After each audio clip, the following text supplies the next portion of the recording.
So what's up mga kapasyandero? So kung titignan nyo dito, may solid street line ng kulay yellow.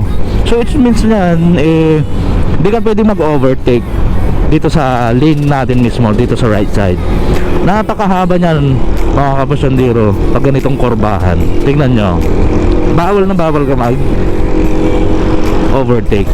Tapos pagkatapos na ito, sa kabila naman, titignan nyo, doon naman yung may yellow lane.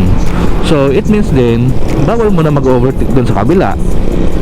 Pero dito sa atin, pwede na, kasi wala na yung straight solid yellow lane. Ganun lang. O katulad nito, wala na yung ano mga pasandero, yung straight solid yellow lane. Pwede na yan, pwede ka nang mag-overtake mapakanan o kaliwa. Ganun lang mga pasandero, dapat laging may alam. Kasi pag di mo alam yan, nag-overtake ka, may nakadisgrasyahan ka, ikaw abrevyado. Kasi sasabihin nun, straight solid lane, bakit ka nag-overtake, ganon. O tingnan nyo to, dalawa. It means dalawang hindi pwedeng mag-overtake. Ganun lang yan mga kapasyandero, napakasimple.